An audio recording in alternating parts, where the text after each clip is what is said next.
सुप्रभात बच्चों।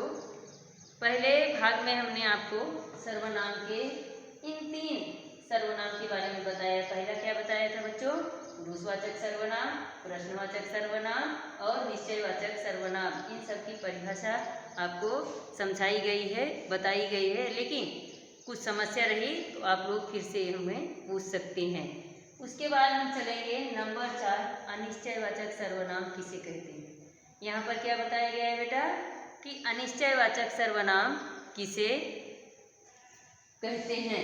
तो सबसे पहले हम जाएंगे और पढ़ेंगे कि ऐसे सर्वनाम शब्द, यहाँ पर क्या बताया गया है बेटा कि ऐसे सर्वनाम शब्द जिनसे किसी निश्चित वस्तु व्यक्ति का बोध नहीं होता, निश्चित व्यक्ति या वस्तु का बोध नहीं होता, उसे अनिश्चयवाचक सर्वनाम कहते हैं। जैसे कोई बोल रहा है, कोई दरवाजे के बाहर खड़ा है, कुछ तो दाल में काला है, किसी ने तो मुझे कुछ कहा, किसी ने मुझे ये बात बताई नहीं। जैसे बहुत सारे लोग बैठे हैं, किसी में 4 लोग भी हो सकते, 2 लोग भी हो सकते, 5 लोग भी हो सकते, यानी कि कंफर्मेशन यानी संख्या उनकी परफेक्ट नहीं रहती है कि इतने ही लोग हैं। अब दरवाजे के बाहर कोई आवाज़ दे रहा है, आवाज़ में लड़की भी हो सकती है, लड़का भी हो सकता है, कंफर्म नहीं है कौन आवाज़ दे रहा है। कोई आवाज़ दे रहा है, बाहर जाने के बाद ही पता चलता है कि कौन है, कहाँ से आया है और कौन आवाज़ दे रहा है और क्यों आवाज़ दे रहा है बेटा।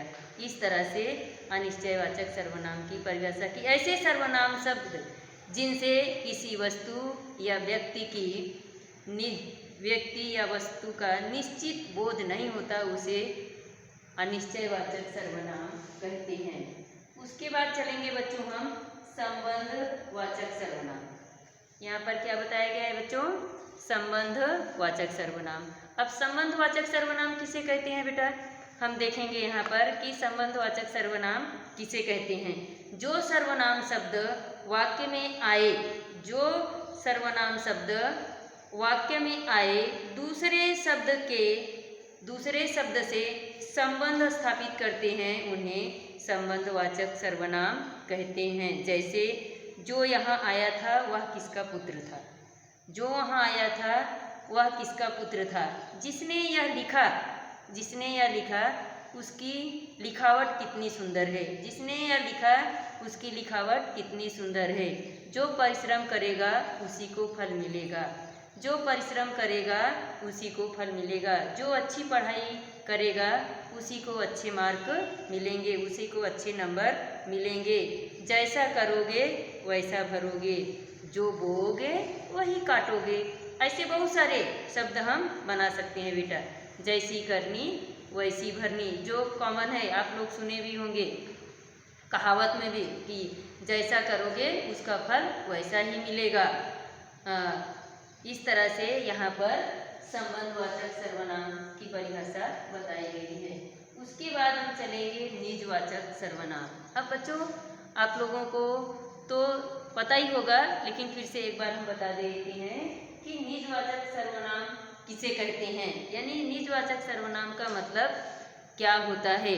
तो निजवाचक में हम चलते हैं बेटा, देखते हैं कि निजवाचक सर्वनाम किसे कहते हैं और इसके द्वारा हमें किस विषय का बोध होता है। तो हम यहाँ पर देखते हैं जिन सर्वनाम शब्दों का प्रयोग हम खुद के लिए करते हैं। क्या बताया गया है बेटा कि जिन सर्वनाम शब्दों का प्रयोग हम खुद के लिए करते हैं, उसे हम क्या कहते हैं बेटा? निजवाचक सर्वनाम। अब यहाँ पर क्या बताया गया है कि जैसे मैं खुद खाना बनाती हूँ, मैं खुद मेरे बच्चों को पढ़ाती हूँ, मैं खुद मेरे गाड़ी से विद्यालय जाती हूँ, मैं मेरा काम हमेशा खुद करती हूँ, किसी का सहारा नहीं लेती हूँ। इसे हम क्या कहेंगे बेटा? या मेरा काम मैं खुद करता हूँ, मेरी पढ़ाई, मेरा होमवर्क, मेरा पीएच मैं खुद करता हूँ, किसी के सहारे कुछ नहीं करता। जो भी काम करना रहा, मेरा स्वयं का काम मैं खुद ही करता हूँ, किसी के सहारे नहीं रहता हूँ। इसे हम क्या कहेंगे बेटा? निजवाचक सर्वनाम। इस तरह से आप लोगों को इन 3 सर्वनाम के बारे में बताया गया है बच्चों। इसका भी पीएच आपको ऐसे रहेगा कि अनिश्चयवाचक सर्वनाम के 5 वाक्य लिखना है आपको। उसके बाद संबंधवाचक सर्वनाम का 5 सेंटेंस यानी 5 वाक्य बनाने हैं आपको बेटा। उसके बाद निजवाचक सर्वनाम के भी 5 वाक्य आपको आपके नोटबुक में लिखना है। इस तरह से आप लोगों को ये सर्वनाम का पाठ पढ़ाया गया है। और उसके बाद कुछ पीएच है जो आपको पीडीएफ के द्वारा दिया जाएगा, लेकिन कुछ ऐसे हैं प्रश्न जो आप लोगों को थोड़ा सा मैं यहाँ बता रही हूँ कि सर्वनाम की परिभाषा उदाहरण सहित लिखिए, ये प्रश्न है। और दूसरा है सर्वनाम के कितने भेद होते हैं, सामने ही उत्तर है। सर्वनाम के 6 भेद होते हैं। कौन कौन से? पुरुषवाचक सर्वनाम, प्रश्नवाचक सर्वनाम, निश्चयवाचक सर्वनाम, अनिश्चयवाचक सर्वनाम, संबंधवाचक सर्वनाम और निजवाचक सर्वनाम। पहला प्रश्न क्या है? सर्वनाम की परिभाषा उदाहरण सहित देखिए। अब इसका मतलब क्या होता है बेटा कि जो शब्द संज्ञा के स्थान पर प्रयोग किया जाता है उसे सर्वनाम कहते हैं। जैसे राम वन को गए, वह वन को गए, इसे हम क्या कहेंगे? वह क्या हो गया? सर्वनाम हो गया। तीसरा प्रश्न क्या है? पुरुषवाचक सर्वनाम किसे कहते हैं? यह कितने प्रकार का होता है? उदाहरण सहित बताइए। अब यहाँ पर बताया गया है बेटा कि पुरुष का बोध कराने वाले सर्वनाम शब्दों को पुरुषवाचक सर्वनाम शब्द कहते हैं, जैसे मैं, तुम, वह। उसके बाद है पुरुषवाचक सर्वनाम 3 प्रकार के होते हैं। कौन कौन से? उत्तम पुरुष, मध्यम पुरुष और अन्य पुरुष। इस तरह से आप लोगों को बताया गया है। और उसके बाद अब हम चलेंगे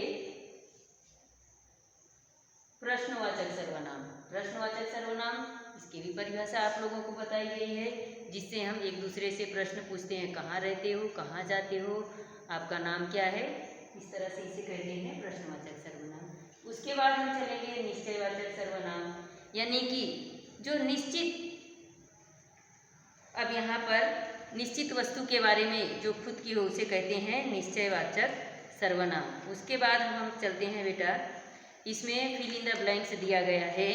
नीचे दिए गए यानी कि रिक्त स्थानों की पूर्ति कीजिए।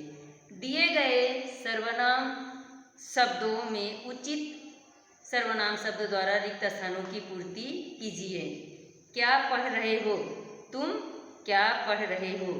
वह बालक किसका पुत्र है? वह बालक किसका पुत्र है? तुम कहाँ रहती हो? वह खेल रहे हैं, हम भारतीय हैं। यहाँ पर फिल इन द ब्लैंक्स बताए गए बेटा। और बाकी के जो प्रश्न उत्तर है वो हम पीडीएफ के रूप में आपको भेज दिया जाएगा। यहाँ पर सर्वनाम पाठ का दूसरा भाग यहाँ पर समाप्त होता है। और हाँ, जो आप लोगों को ना समझे, जो ना आए, जिस सर्वनाम का अर्थ ना समझे, वो आप मैसेज या कॉल करके पूछ सकते हैं। यहाँ पर ये भाग समाप्त होता है। धन्यवाद।